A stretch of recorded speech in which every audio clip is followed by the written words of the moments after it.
ولدي يا خالد، هي والله أذكر يوم ميلادك كان أسعد يوم بحياتي. كيف شلتك، كيف أبوك كان فرحان فيك، وجهه منور من الفرحة يوم أخذك من إيدي. يا ولدي يا خالد، كنت طفل بشوش، دوم تتركض وتتنطط وتلعب بالكرة، كلنا دلعناك.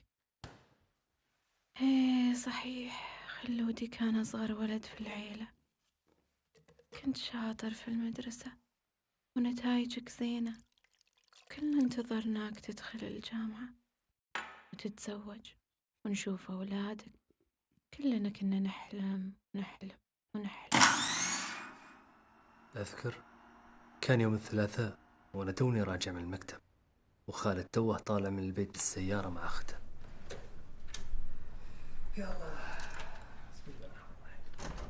بغيته يساعدني في أمور المالية بدفتر الحسابات، وكان شاطر بهالأمور، وكنت أتأمل إنه ياخذ أمور التجارة مني ويكمل المشوار اللي بنيته. وقبل ما يروح ودعني وقال بيرجع بعد ربع ساعة بس.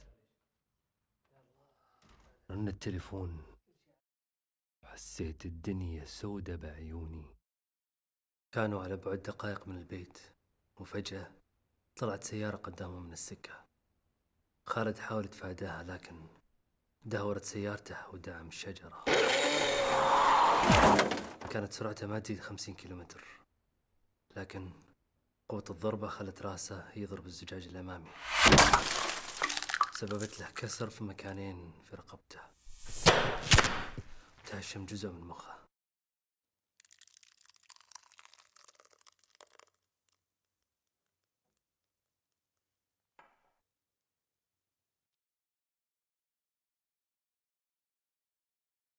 خبرونا لو كان لابس حزام الأمان كان ممكن يتفادى أي إصابة، مثل ما طلعت أخته بخير، والحمد لله على كل حال. خالد الحين ما يقدر يسوي أي شيء بنفسه، والضرر مستديم طول حياته.